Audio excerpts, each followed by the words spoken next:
Hello, friends. Welcome to the Veterinary Life Coach podcast. Today, I have an exciting and wonderful guest for you, someone that I met through the NAVC and got to know a little bit, but I'm really excited to get to know her better, and I'm really excited to share her lovely life experience with you. This is Paige Allen, and she's a registered veterinary technician. She is the Assistant Director of Academic Advising and Recruitment for the veterinary nursing program at Purdue University College of Veterinary Medicine. Welcome to the podcast, Paige. I'm so excited to have you here. Well, thanks, Julie. It's really a thrill to be here. And I think we know each other a little better maybe than you said, because I think we dressed up in our 80s clothes and did some partying at VMX at year. VMX. That was so much fun. Like that, the 80s party was a blast. Yeah. And I think even the getting ready in my room with the, I don't know, what were there, 8 or 10 of us. And the crazy picture just makes my heart full when I see that, all the fun we had. Yeah, that was a great experience. Like that is a really good group of people, that NAVC crew. And they treated me like gold and I loved every minute of it. So, you should be proud of that group. I am really proud and humble, like all at the same time, right? Like I think to myself, how did I get there? Because I'm just a veterinary technician, and I hate the word just. Like I really work to not use that word in my everyday language, because I think it demeans. I don't know if that's right. It decreases the value of what we say. For sure. So I really work on myself and then with my students, like, we're not just anything. You are a veterinary technician. You are a woman. You are whatever. And we're all so many different things. So it's a very humbling experience to think, so a little bit of my story, or maybe more. Tell me your veterinary technician story. I like to always hear like how you got into this business. Oh my gosh, it's hard to believe. So I graduated from vet tech school in 1984. So that's almost 40 years ago, which like in my brain, I'm barely 40. So how can I have graduated from school 40 years ago? I know. I think younger people don't understand that concept, as it goes by so fast. And then you're like, wait, I'm only 30. And then you're like, oh no, I'm not. No, I'm not. Yeah. So, when I was in high school, I had decided I wanted to be a veterinarian. And so in the late 70s, early 80s, so I graduated from high school in 81. And so I did some shadowing at a vet clinic, and of course the male veterinarian said, you can't really be a veterinarian, you're a woman, right? And so rural South Dakota, small community, that mindset of to be a veterinarian. And in many ways in the large animal world, it was somewhat true, because it was still such a physical profession in large animal. Right. The pharmaceuticals hadn't been, really created that allowed women with less physical ability to be large animal veterinarians. But it didn't stop me. So I went to college. I went to my first year of college. So South Dakota is where I'm from, and we don't have a vet school in South Dakota, but there are articulation agreements with Kansas State and other veterinary colleges. And so first year of college, maybe spent a little bit more time in the bar than I did studying, and maybe I love that. Didn't have great grades. So that's where your partying came from, huh? Yeah, a little bit, maybe a little bit. And so in the spring semester, I met with my academic advisor, and he's like, my grades were like a 2.7, 2.8. So they weren't horrible, but he said, this is not gonna, you're not gonna get into vet school with grades like this. Not gonna fly for vet school. Yeah. And so I was like, what am I going to do? I don't know what I want to do. So I went home for the summer, and this flyer came in the mail from this college in Rapid City, South Dakota, advertising for their animal health technician program. Oh, cool. And I thought, oh my gosh, I tell people, I think by the grace of God, I ended up as a veterinary technician, because this flyer came in the mail. I read this. I was like, this is exactly what I want to do. And so I went out to National College. I did my vet tech degree, graduated in 2 years, went to a private practice in Nebraska that was mixed animal. So I'm a dumb city kid. My grandma called me a dumb city kid my whole life. because of course they were farmers, and ag people. So ag is in my blood, but I was a dumb city kid. And, but I went to work in this private mixed animal practice, learned so much, but quickly got bored, which is a little bit of the theme of my career changes in my life is I do something and then I learn everything and then I get bored and let's go do something else. Yeah. So I applied for and got the job at Purdue University. I came to work here in the large animal hospital for an amazing veterinarian, bovine veterinarian, Harold Amstutz, who taught me so much. And then transitioned to the anesthesia and surgical nursing side in the large animal hospital here at Purdue. So I've spent the rest of my career here at Purdue, but I've done different jobs. So I did the anesthesia job for years, probably 3 or 4 years. Loved that, but at the time, single woman, trying to think about my future, didn't know that I'd always want to be at Purdue. So I worked on my bachelor's in business administration through Indiana Mm. Wesleyan, and they had an adult education program.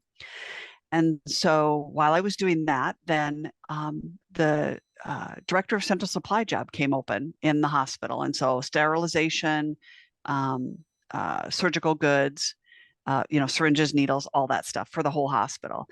And I applied for and got that job, and learned so much about sterilization, inventory control.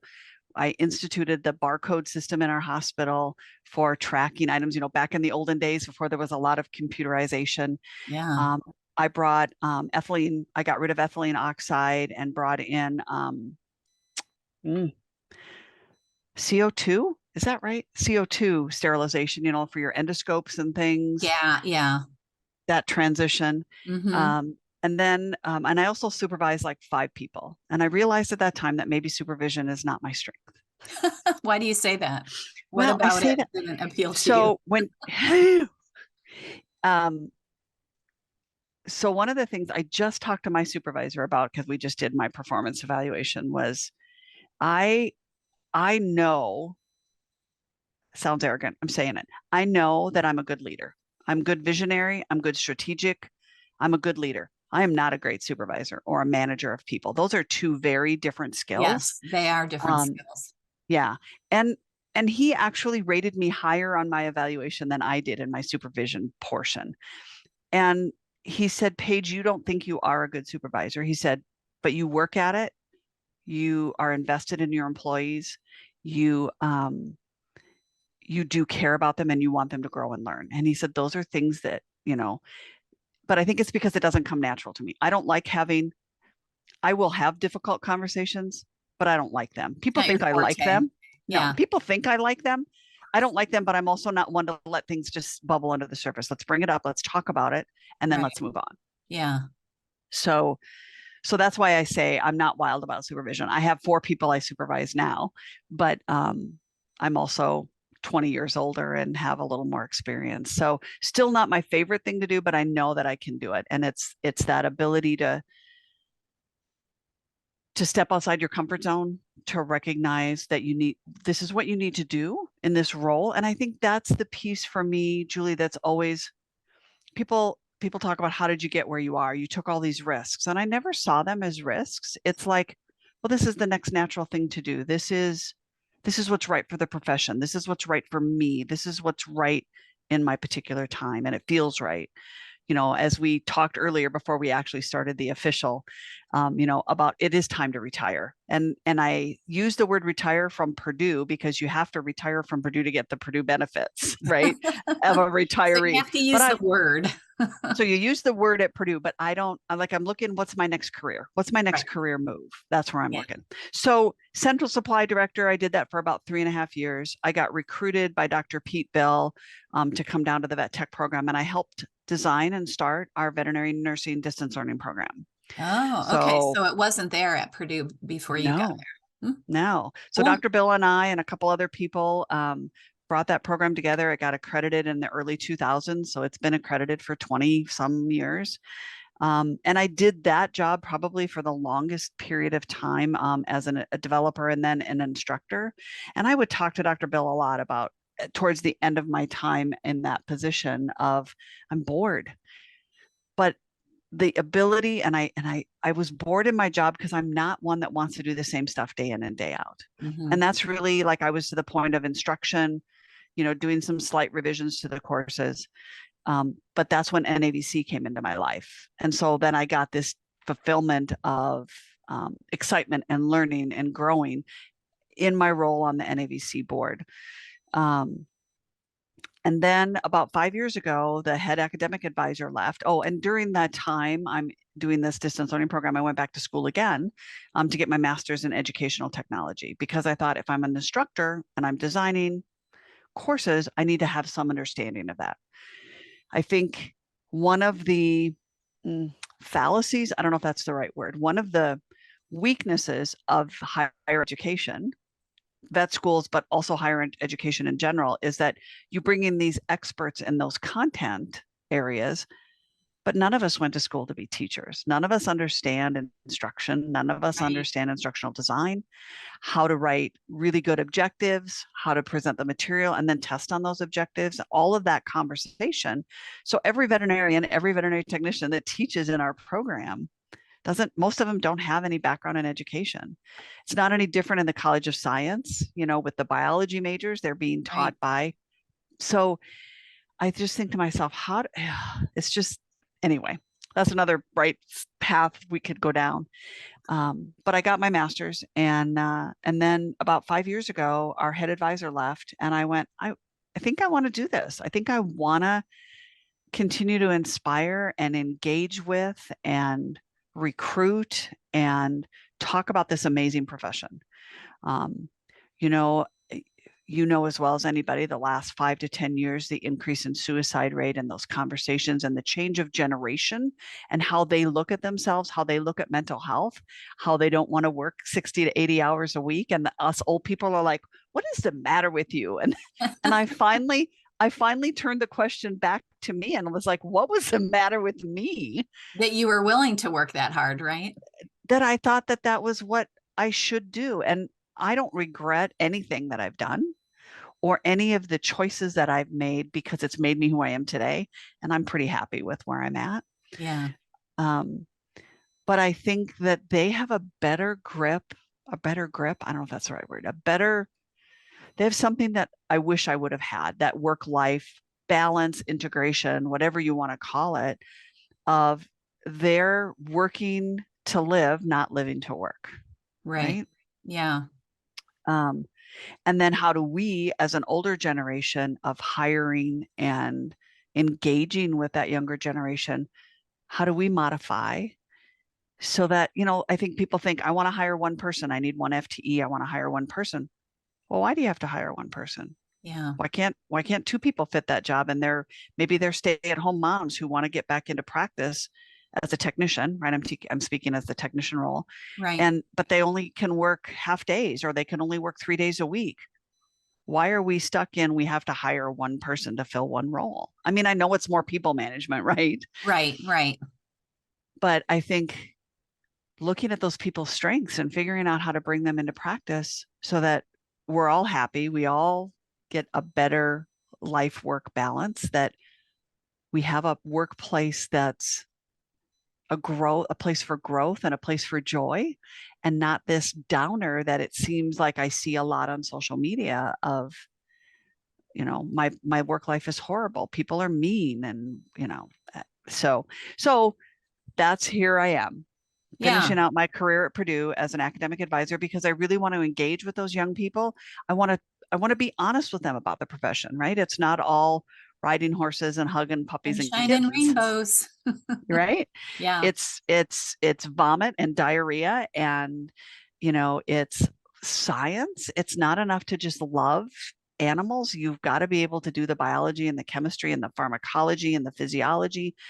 And the other thing I just realized the other day, Julie, is how much veterinary technology has changed since 40 years ago when I was an animal health technician. And I was a set of hands to do what I was told to do, which I think is part of why I didn't stay in private practice. That boredom piece, that isn't who I am. I want to learn, I want to grow. Right. And now the profession has become that. It is this critical thinker, um, important piece of the team. The veterinarians really right or left arm, whichever arm they want them to be, that can, and their eyes that can really say, I'm looking at I don't know, Fifi in the cage, and I just don't think we're managing her pain post-op. She's giving me some clinical signs that I'm really concerned about, and I think I'd like to up her meds. And for the veterinarian to say, fine, go do it without ever having to go and look at the patient, to Right. trusting me Trust. to know that what I'm doing. Yeah. And I think that is a challenge for a lot of veterinarians, to trust their technicians. And I don't know how I was so blessed in my practice to have such good, solid technicians who have a lot of common sense, love what they do, stayed with me, for 20 plus years. But it's such a blessing to just trust and be like, okay, we're putting this dog under, call me when you're ready. And, Yeah. Here's the drugs, here's our protocol, and if they have a question, they would ask me, but I would totally trust. And then doing the surgery, I would tell the younger veterinarians, I'd be like, all right, you can trust this technician. If you're having doubts about what's going on, concentrate on your surgery. But all you have to do is say, how's she doing? I would just be like doing my spay. And if I got a little bit of nerves, I would say, hey, Deanna, how's she doing? She's great. Her heart rate's good. She's breathing great. Her color looks great. And I never even had to look up. I could hear the beeping of the monitor, but I could trust that they were telling me the truth, and to speak up when they weren't sure. Yeah. Hey, Dr. Capel, I'm a little worried about her heart rate, or hey, Dr. Capel, I'm not liking her color, or her O2 is getting, low, or whatever. And so I think that if we can, how do we do that? I mean, you're the greatest person to ask. How do we teach young veterinarians who to trust, how to trust, and how to, concentrate on their jobs and let the techs have their jobs? Yeah. Is there a skill to that? Well, I think, there's a lot of skill to that. And then there's a lot of, because I have to recognize as a technician that I'm really working under your license. You're the one who's liable if things go south. I'm not. And we're the ones that have to call the client and say, you remember that dog you brought me? Exactly. Sorry. Exactly. Yeah. So I think, let me tell a story, and then I'll come back to how I'm trying to talk to our 18 to 22-year-old vet nursing students. Yeah. And then also veterinarians. So when I was a young technician, so I was doing anesthesia in large animal. And of course part of that responsibility is coming in and doing colics in the middle of the night. Right. And so I'd probably been doing anesthesia on my own for about a year, 8 months to a year. And I was in the middle of the night with an amazing surgeon, Steve Adams. And I said something to him. I can't even remember, but I said, hey, Dr. Adams, this and this and this is going on, and I want to do this and this and this. And he stopped his colic surgery and he looked at me and he said, Paige, I need to concentrate on what I'm doing, and I need you to do your job doing anesthesia. And what that said to me was he trusted that I knew what I was doing, and that if I got in trouble, he knew I would ask, and that I needed to let him do his job and I would do my job. And I think that's exactly what you talked about, right? That trust and that good feeling. And I think all of us need to understand that trust doesn't happen the first time you work together. Sure. And it may not happen until the 20th or the 100th time that you work together. But I think the things that we can all do to build trust so that it can happen sooner rather than later is to be honest with each other. I think communication is super important. I think an environment where mistakes aren't punished or failures, it's not a failure, it's a learning opportunity, right? And how that switches the mindset of, if I make a mistake, I have to be able to say I made a mistake. And then my supervisor or my veterinarian has to say, okay, how can we make sure this doesn't happen again? Instead of berating me, right, or taking away any authority I have because I made one mistake, right? And And those mistakes can be huge, right? It could be a death of a patient from a mistake I made.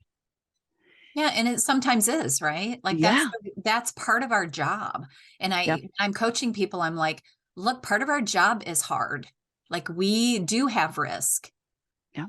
but handling that and being able to do that is what it's all about. Yep. And so then also for me as the technician to not be afraid to say to the doctor, I don't know. And can you help me? Because I think that two things, I think the two things that for me build trust the fastest is my ability when I say I've made a mistake or when I say I don't know and I need your help. Because that's, if I say that to you as a doctor, I don't know, or I've made a mistake, please help me, then that immediately puts to you, well, she knows. And now I can help build on that. And then I know that she'll come to me when when she's made a mistake or when she has a question. And I think, and then for me as the technician to know that you as the doctor aren't going to berate me and tell me how stupid I am when I make a mistake, but Right. say, here's a learning opportunity. This is what I would have done. This is what I would like you to do next time. How can we as a team have that conversation so that it doesn't happen again?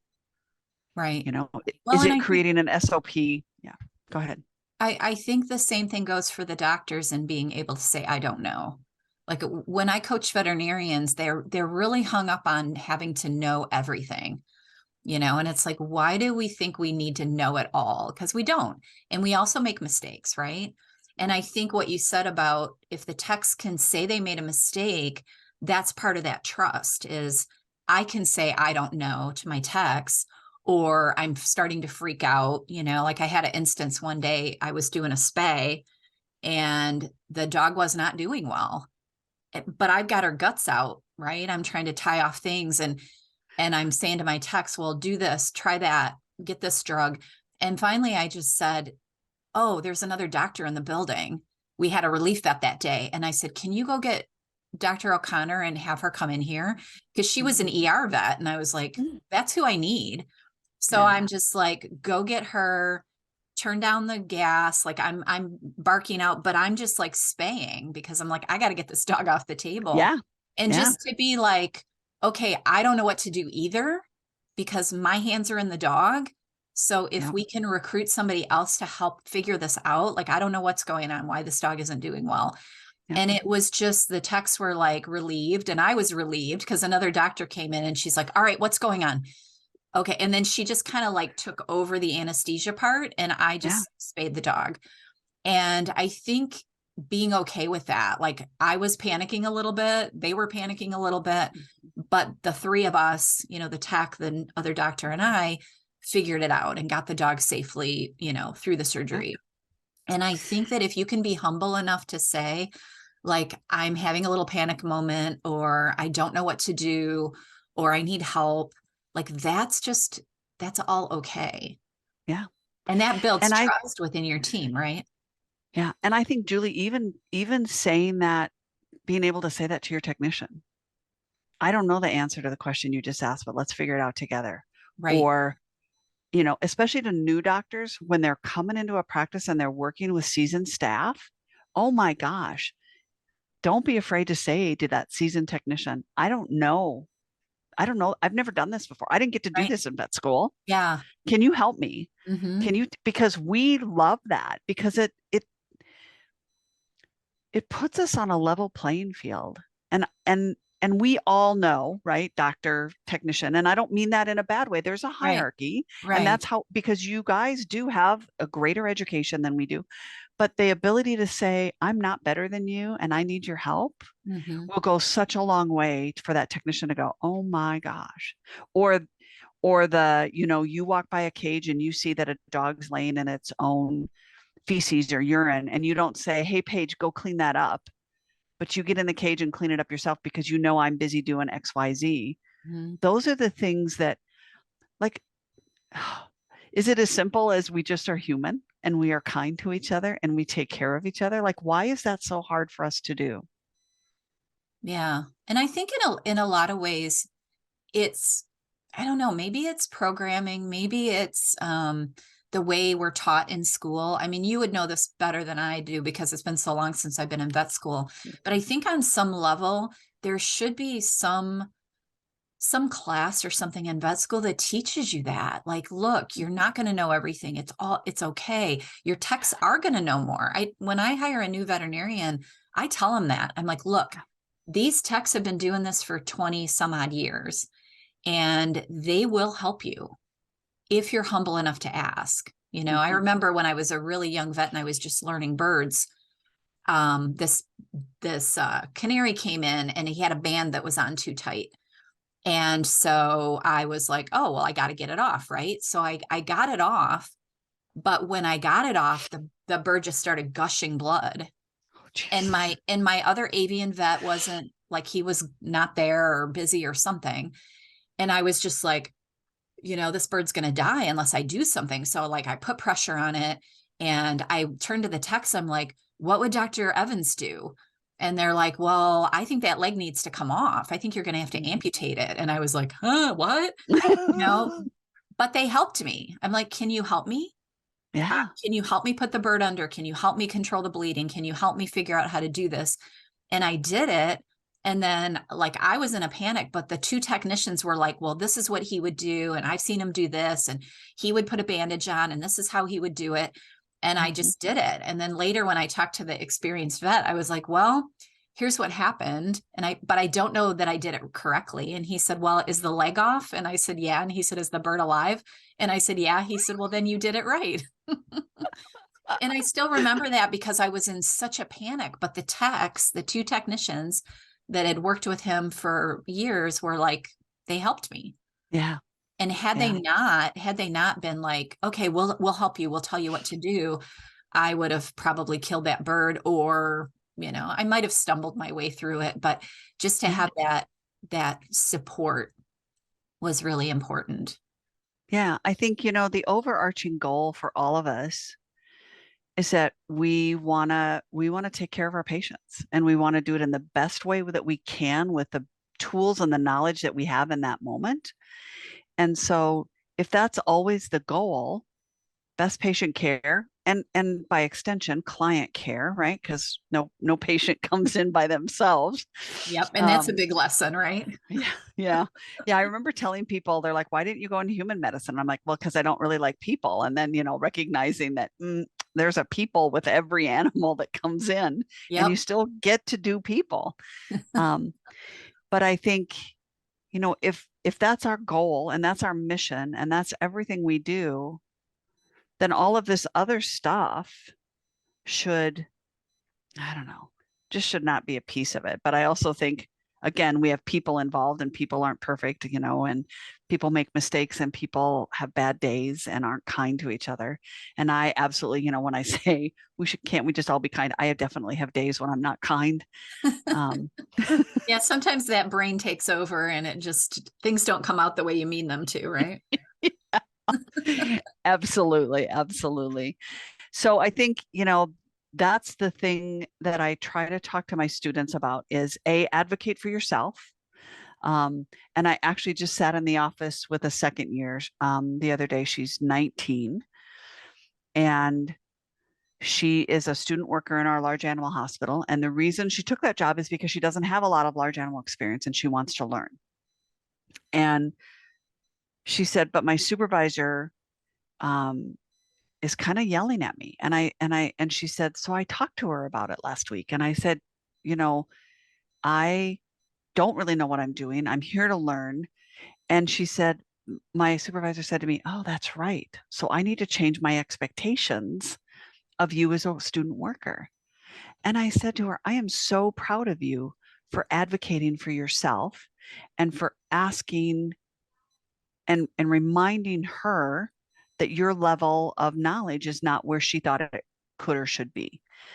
And so then she's like, I'm a little nervous about going to work. I think it was Tuesday night. And so I said to her, when you come into work and you see her, you know, maybe you just start the evening off with, I really appreciate you talking to me last week. I'm glad that we had that conversation. I'm super excited to learn from you. And I know that you're, you know, that I don't have a lot of experience, but so I said, you're gently reminding her where you're at Right. in a way that is thanks so much, because we all love to be thanked. Sure. And I said, it might sound like sucking up a little bit. I get accused a little bit of being a suck up, but I also think, I'm going to use like an old person. You get more, what is it? You get more More bees bees with with honey honey than you do and with vinegar vinegar. or something. Yeah. Yeah, something like Yeah. that. That's a old saying. That's an old But person see, we saying. both know it, so you can tell we've been around a while, right? Yeah. Yeah. So I just think that's the truth. If you're kind to people, and they're going to want to work with you, they're going to want to do things with you, they're going to want to have conversations with you. They're going to be more willing to listen to you if you've built that relationship and had that rapport. Yeah. And so, as much as veterinary medicine is about taking care of our patients, it's also about how do you engage with people above you, below you, and at your same level, right? Right. The kennel workers are as vitally important as the veterinarian. Honest to God. Yeah. Like I started in the kennel Yeah. and I've done all the jobs. Like I worked as a tech. I did, I wasn't a licensed tech, but I worked as a tech when I was going through vet school. Mhm. And I think on some level that was a really good thing for me to go through because I saw how hard it was to be in the kennel. And, like I was in the kennel when animals were hospitalized and we were experiencing parvo. And every time you turned around, there was diarrhea to clean up. Like, so you'd end up crying on the floor because you cleaned up your 18th pile of diarrhea. And going from that to being, the owner of the hospital is was a really good way for me to learn that like all of these people matter and Yeah. all of these people have bad days. The Yeah. receptionists, I was a receptionist, they get most of the crap, Oh, from the yeah. clients. And that's a really hard job. And I think that if we can, as a profession, understand that we're all vital and we're all important and that we all have, value to this profession, that it's Mhm. going to go a long way to help us, solve this problem that we have right now, this negativity problem, this understaffing problem. It's a big thing. So kind of on the same line, what do you tell your technician students when they're getting ready to graduate and go out into the world? What do you tell them? You said advocate for yourself, but what do you Mhm. tell them to do in the profession and accept in the profession? Like, are there like practical things that you can do to make veterinary medicine easier on yourself? Mhm. Does that make sense? It does. It does. Okay. And I think one of the things about, well, we've already talked about advocating for yourself, but I also tell them really look for the culture of the practice. What does the culture of the practice look like? Because we all want money and we all think money's going to make us happy. And if you're in crappy culture, you're not going to be happy no matter how much money you're making. So Right. how do you evaluate that, right? I mean, I tell them if they can at all try to do a working interview where they're in the practice for a day or two and they really watch how people treat each other. Because everybody can be nice for that hour or You can two fake hour it, or right? 3 hour interview, right? But when you're in the depth of an anesthesia or you have something crash or you have an emergency come in, that's really where you see how the team works together or doesn't work together.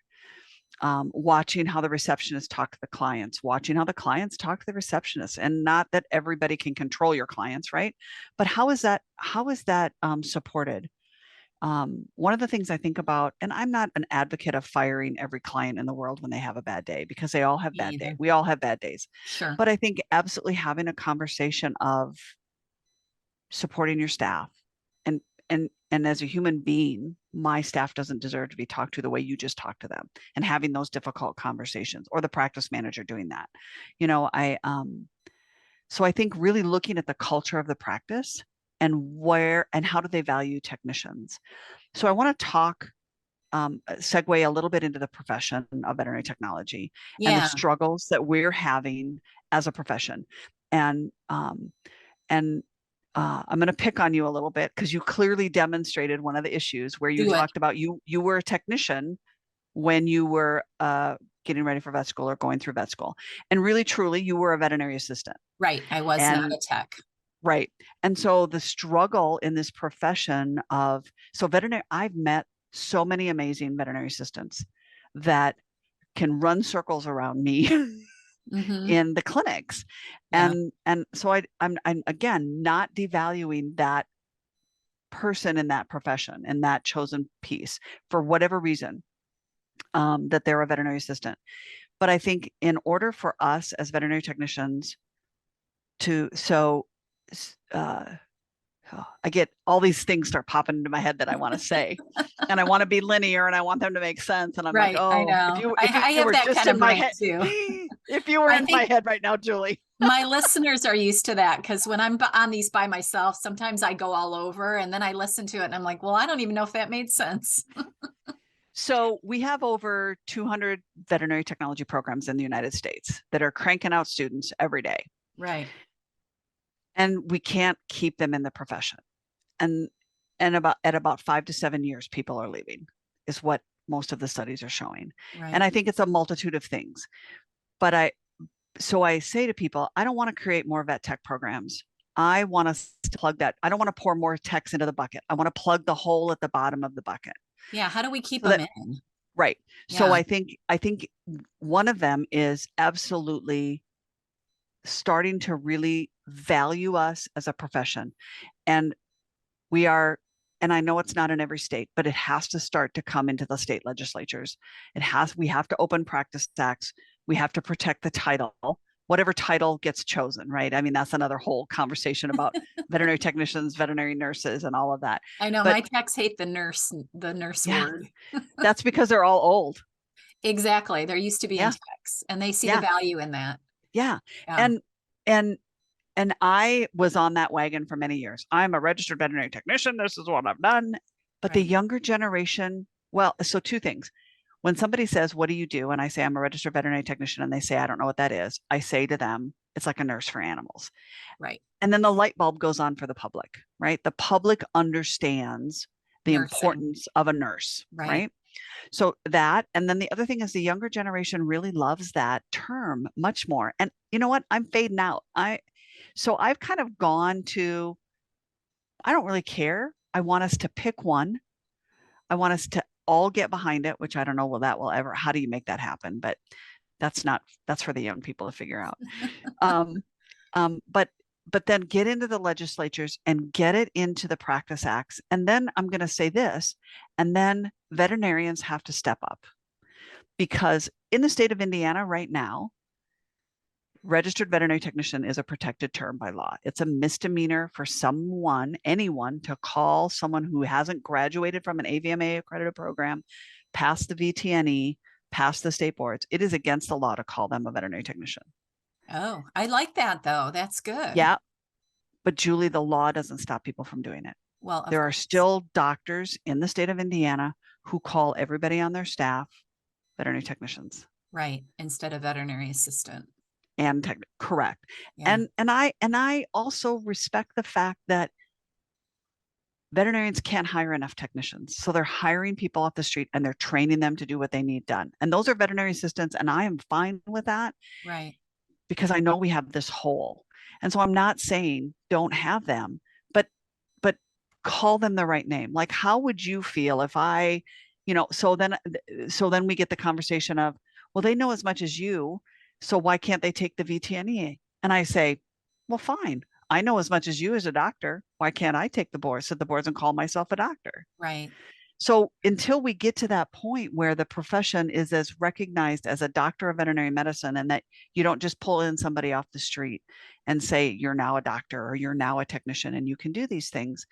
I think that's why people leave. So yes, it's about the money to some degree, but it's also about the level of respect and empowerment. And I think we talked earlier, again, before we got on air, that I don't like the term technician utilization, because I think you utilize a tool, you empower people to do their job and to work at their highest skill set. And the more I'm challenged as a veterinary technician, the more I want to do. The more responsibility I'm given, the more I want to do. Not everybody wants to be a supervisor. That's not the only role, right, that I can elevate to. Right. Put me in charge of inventory. Put me in charge of coming up with a new fee structure. put me in charge of the kennel workers as supervision, maybe, but put me in charge of writing SOPs. Give me something that keeps my mind active, that helps me contribute to the care of the patients, but also helps me make your life better, right? I want to make your life better. Right. Yeah. And I think as a doctor, if we can realize that if you really utilize your technicians, you can do so much. Like during COVID, I was working alone a lot, but I had really kick-ass technicians Mhm. and I could see so many patients because all I had to do Yeah. is go in the room, examine them and say, okay, this one needs blood work and x-rays and an IV catheter and blah, blah, blah, and then just walk away, you Yeah. know, and Yeah. trust that that was all going to get done. And then when it was done, they were going to come back to me with the blood work or whatever. And I didn't have to like hover over anybody. And I Yeah. think if we can, like, how do we teach that to vets? Like how Well, valuable technicians are and how we need to not only treat them well, but pay them. so two things, and I'm not going to have the exact date right, but I think it was in 2008 or 2009, the AVMA did a study, and for every credential technician that's working at the top of their skill set, the practices were generating, and I don't think it was per technician, but $91,000 more I believe in it. revenue. Yeah. That was like 15 years ago. So think about what it could be now, number one. Yeah. But number two, here's the other issue I see at vet schools. So I'm going to brag on vet schools a little bit. Go for it. Beat us up. When our fourth, so here at Purdue, and I can't speak to what it's like at other schools, but here at Purdue, our fourth year veterinary students are in clinics and they essentially do the function of a veterinary technician. They greet the client, they take the history and do the physical exam, whatever else. They go out and talk to the attending physician, decide what they're, talk about their differential, decide what all the things they're going to do, and then they go back and they pull the blood and they submit the stuff to ClinPath and they do. So that's how they're functioning in their fourth year. According to law, state law or national law, whatever law, I'm making up laws. I'm not, but a You're not a veterinarian, lawyer. That's okay. I You know, can right? pretend. A veterinarian, there are four things that a veterinarian can do that nobody else can do: Right. diagnose, prognose, do surgery, prescribe. Right. That's it. So why is that? Why is that not the four things we're teaching them how to do in school? Yeah. Yeah. It, Well, and it becomes a big problem. Like I've had a lot of young veterinarians that won't let my techs they won't even let them give a vaccine or give a injection. They're like, yeah, oh no, I have to give all the injections. I'm like, they're perfectly capable of that. Like yeah, if it's like in our state, the vet has to give the rabies same here. or the tech can do it under the supervision. So Oh, like I could stand there and watch my tech give it and then I'm yeah, responsible for it, right? I there's so many vets that I've hired that won't even allow that. yeah, Like they want to be involved in all of it and I think it comes down to somewhat trusting that, you know, they're in charge of the shots so they don't want to give up that power in case something goes wrong. But mm-hmm, it's a waste of talent for the technicians and it's a waste of time for the doctors. mm-hmm, And, you know, maybe that's part of the issue with training the vets in college is that has to yeah, change. yeah. And I think in human medicine, when a phlebotomist can't hit the vein, they don't go get a doctor, No, because the doctors suck at it. right? Yeah, And like so, my techs can draw blood way better than I can, except on birds. I do the birds. But any of the like if you give me a cat jugular, I'm probably not going to hit it. I mean, I'll yeah, try. I'm good at yeah, back legs, but yeah, that's the truth. Like yeah, doctors aren't good at it. We're not good at I can't read a urine to save my life. right. And so, why do we at vet schools continue, you know, because it's a mind shift. It's such a mind shift to think about what if they really like surgery, prognose, diagnose, prescribe, Yeah, that's all we need to teach them. right? Yeah, And I think all of the other stuff underneath that, right? All of the microbiology and parasitology and clinical pathology, all the ologies, all the things, all the disease processes, they need to know that and understand that. And the uh, uh, pathophysiology, I have knowledge of pathophysiology. I understand for some things what happens to the body. And so right. recognizing, yeah, so it just, the AVMA requires that vet students have their little checkoff book of, they've done this many catheters and and I'm like, the AVMA, I love the AVMA, maybe. Um, but it's just, we just can't seem to get off the Titanic, even though we're going towards this iceberg.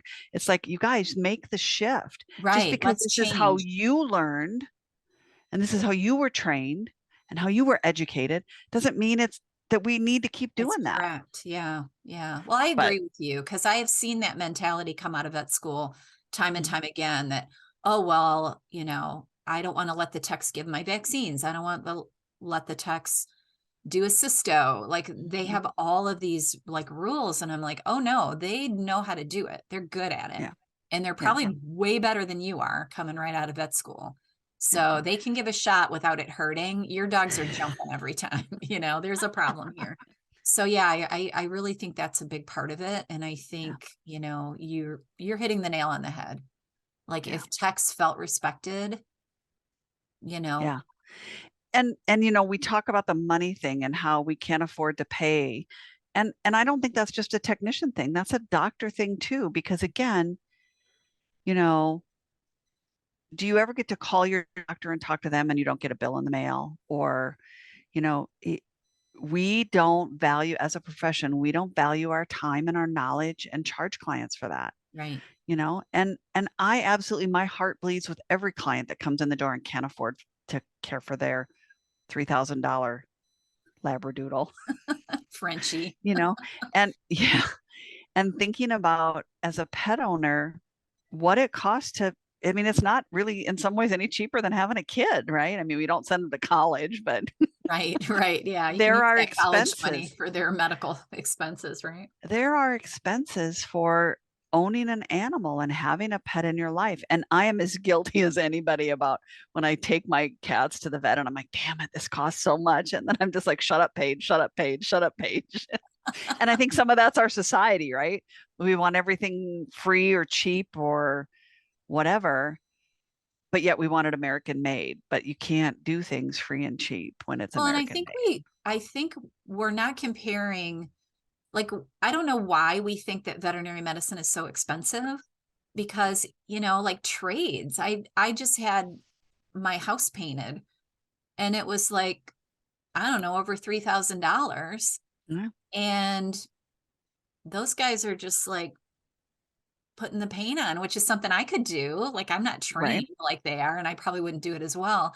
But why do we think that that paint job is more valuable Yeah, than what we do every day? yeah. And so I really do think we need to raise the prices. And I know that's a kind of a controversial thing, but I think we just have to. And, and then maybe we can pay people better. And we're starting to, Hmm. but I still think it's a problem. Well, and I think it's a conversation too, Julie, with the public, right? And talking to our clients. So let's say a client calls and wants to know how much you charge for a spay. Does your receptionist say our spay is, $150? I mean, I'm making up numbers because I don't know how much they are anymore because Right. it's been a long There, time. if you're at a AHA hospital, it's way more than that. Yeah. It's like 5, 6, 700. Yeah. Okay. So they call and then they call down the street and it's $500. Well, they're going to go for the one that's 150. But Yeah, does your receptionist, have you educated your receptionist to talk to the client about, let me tell you what this all includes, mhm. right? It Yeah, they includes don't pain know. meds. It includes all of the sterilization things that we have to do. It includes an IV catheter. It includes IV fluids, and start talking and educating our clients that veterinary medicine is medicine. Mhm. So I have said to clients in the past, back in the old days when ER was on, do you watch ER and do you see people in the surgery room? We do all that same stuff in veterinary medicine. They're like, you do? Yeah, they don't understand it. I'm like, Well, yeah, because we they're do. watching the TV vets, and some of those aren't the Oh greatest, right? my gosh. I had to do the same thing with my mom. She got a puppy and she was getting her Yeah. spayed, because she's in Florida and I can't do it. And she's like, wow, they quoted me, I don't know, it was like $400 or $500. And I was like, yeah, mom, you could go to the cheap clinic and get it done for 100. But at this Mhm. clinic, they're going to do an IV catheter. They're going to do blood work. They're going to have a technician standing right there. She's going to be hooked up to monitors. She's going to be Mhm. monitored when she's waking up. You know, they're not going to Mhm. just throw her in a cage and walk away.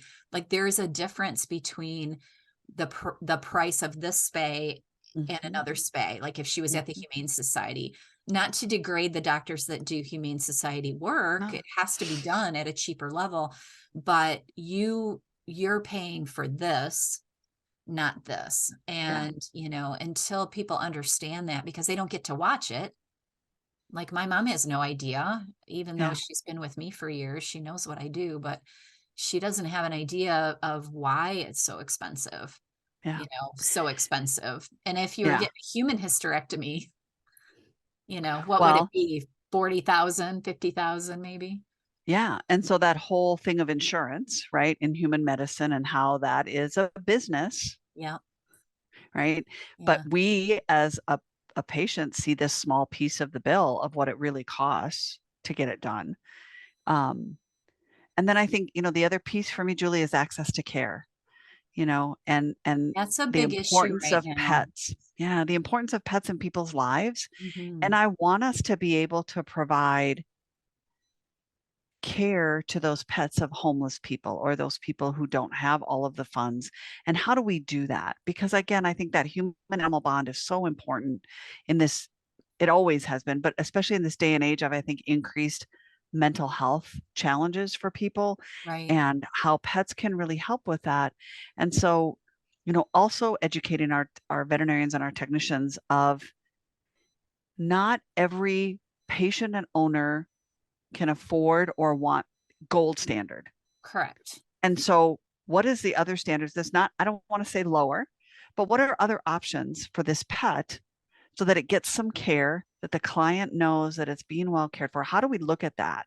How do we look at access to care in veterinary medicine for the importance of pets in people's lives, but also the people who can't afford the gold standard of care that we want to give, Yeah. right? Well, that's a really good point, because I was talking about this with one of my coaching clients the other day. And what what comes to mind when you say that is, then how do you deal with that mental part of it? Because so many veterinarians are like, oh, Mhm. well, this person won't do what I want them to do because they can't afford it or whatever. Maybe they just don't want to. Maybe they've got the money, they just don't want to spend it on a pet. Yep. And so how do you balance that in your brain to, it's not my job to save all the pets, it's my job to Yes. help the people do what they want for their pet. And Yep. that is a really hard brain shift. But Yep. until we figure that out, we're going to be stressed because we think that our job is to save all the animals. And it's not. Our job is to help the people do what they want to do or save their animal. And Mhm. like, what would be your thought on that? That's a big question, I know, but Oh, it's super hard because I think you're right. We are many of us in the profession are type A, and we want to save the world and we want to fix everything. yeah, and you can't, right?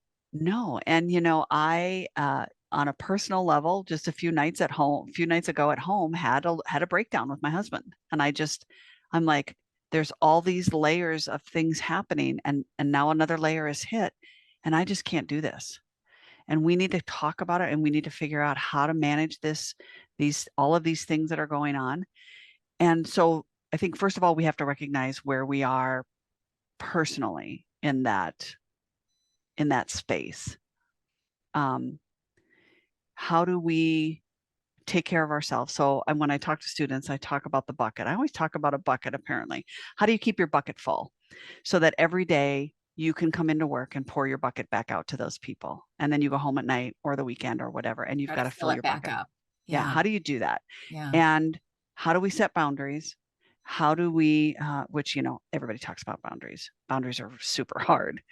Um, Yeah. It is hard yeah, because we set a boundary and then we break it immediately because we're because we feel compassionate and we're kind. guilty or, yeah. Exactly. Right. Yeah. So, you have to learn yourself. You have to learn who you are and where you're at and what is your, I don't want to say what is your breaking point because I don't want anybody to go and break. But what are the things that you start to see in your life that start to say, "Ooh, I better stop doing something. I Getting better close to the pull back." edge. Yeah. And and then recognizing, like, I think some of it is, so giving clients an A, B, and C choice with no judgment, right? Yes. Mm-hmm. These Yeah, are, that's so hard. I think the judgment piece is what also drives some of us to that point of, I'm going to discount this, I'm going to do this, because we're judging that what they're doing is wrong. Mm-hmm. We don't know their lives. We don't know their shoes. We don't know their experiences, their lived experiences. And so, how do we come at that patient and that client, or come with them, walk beside them, and say, here are your three options. All three have benefits, pros and cons. I'm going to give you all the information I can give you. And then I want you have to make the choice, because this Yeah, is your whatever pet and your decision you make money. is the right one. Yep, Yep. exactly, Yeah. exactly. And students have a hard time, and I have had a hard time in the past with those judgments, right? Mhm. They're not sitting in ICU watching their pet suffer. I'm the one doing that because they're not ready to euthanize. Right. Well, how do I know that that pet isn't the last pet they bought with their deceased spouse, Mhm. and they are having trouble letting it go because it's the last thing they have, right? I don't know what their shoes are Right. or what their journey is. And so, some of that sadly comes with experience and age, and you start recognizing that not everybody had the same life you had, and not everybody looks at everything through the same lens you have. Right. Um, but Julie, I don't have an answer. It's so hard because we all want to take care of everything. We all want to save everything. And to realize that you can't save everything and everyone in the world, you have to take care of yourself. Right. Right. Well, I So that, tell, yeah, so that you can help yeah, more. Like if you don't take care of yourself, then somebody just said this on the podcast. I don't even know if it's been out yet, but that's what one of my guests said. They said, if you don't, if you don't take care of where you are now, then you're cutting off your capacity to help hundreds of other pets in the future. But if yeah, you work on your mental health and you stay focused on what you can do in the profession and set boundaries and take care of yourself, then you're providing yourself longevity where you can stay in the profession for 30 plus years like I have, or you have. Like we can stay in the profession because we've actually worked on our mental health and worked on our boundaries and understood that, like I've raised a bunch of orphan kittens, but that was my way of giving back because, okay, well, that's something I can do to save the world, but I can't save them all. Like I eventually got to the point where I was like, all right, litter number 50. I don't think I'm doing any more of these. But then my techs would want to do it. So I'm like, all right, well, we can save this litter as long as somebody's willing to step up and take care of them. I'll provide the finances. You provide the up in the middle of the night giving bottles. I've done that. yeah, Been there, done that. But I think if we can balance that and be like, okay, well, I can't save this cat because this woman doesn't want to. Like I just had one yesterday and she's like, I know, Doc, what this cat needs, but I'm not willing to put that kind of money into this cat. yeah, I said, okay, well, let's try this then. Let's see if we can buy her some time at least. We can't yep, fix what's wrong, but maybe we can make her comfortable so you can keep her around for a while and be okay with that and not be yeah, judgy. But then be yeah, like, okay, the next one, maybe I can save, yeah. and that's I hate to say that's life, but that's Mm. kind of the facts, right? No, but Julie, I would even say to you, in that first scenario, you did save that cat. You didn't save that cat the way you thought you should, but you gave that cat and that owner some more time together. And for a client to be able to say that, and you not say, well, Jesus, I can't believe you can't, you won't put that, for you to say, okay, then let's do this. Like, how hard was that for her to say to you, I love this cat, but I don't have the money, or I can't put the money, or I won't put the money. Well, and she truly does love the cat. So who Mhm. am I to judge what she's doing? Like she Yeah, may have a really good reason for not wanting to put this cat through anesthesia and tooth extractions and like all in the heart workup and all the things that this cat would need to get yeah, proper care. yeah, And, she has her reasons because she really does love this cat and she may yeah, see that as suffering, yeah, So I exactly. think that I think that's why I love these kind of discussions. It's because there's many, many ways to look at these situations Yeah. and protect your mental health. Yeah. You know, Yeah. like that's her cat that she loves. So who else to make the decision? Yeah. Not me. I don't love that cat. I really don't care. I mean, I love her. I love her cat, Yeah. but I don't love her cat like I love my Right. cat. Exactly. So, you know, so Exactly. she is the absolute right person to make that decision. Yeah. And then I Yeah. have to be okay with that, with just helping her. Okay, Yeah. well, here's what we can do. And then if this doesn't work, there's another step. And if that doesn't work, then maybe we are at euthanasia. Yep. And then I can help you through that as well. I Exactly. know how to do that. Exactly. Yeah. You know, I tell my husband, so my husband's an old farm guy. So he has a little trouble spending money on cats and dogs because, you know, Because just that's not how they do it on the farm. let nature take its course. Well, nature sometimes is mean and hateful. Right. Um, um, and he and I have talked because when we got married, I had 3 cats who were aged. And I said to him, I I need to spend the money to gather the information so that I can make an informed decision on what is best for this particular situation, us and the pet. Right. And that's how I would say that to him. And I know that he struggled with the money that I have spent on our cats over the years. Mm-hmm. Um, um, but I'm also a professional in the profession. And I'm like, you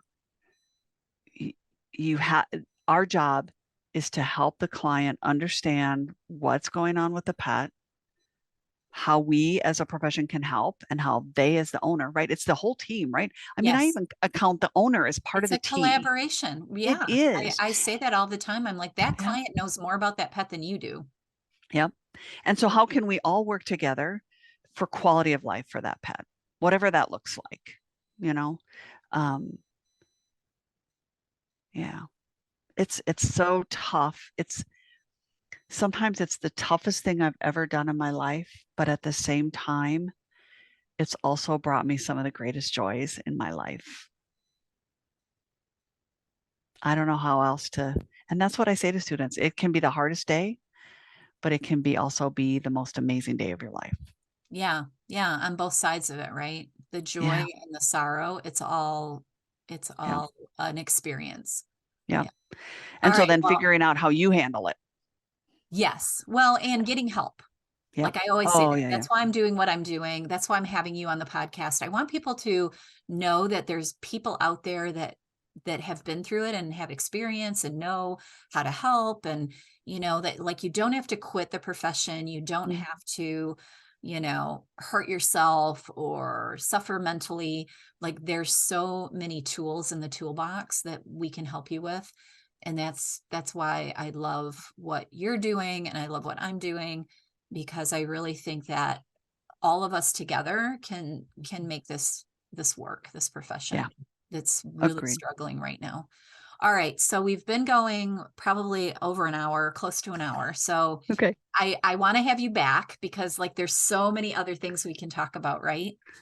But let's try to think of kind of maybe just one thing that we didn't say on this podcast that you want to make sure that gets said, or something that we did say that you want to reiterate Mm, before we close. okay. One thing.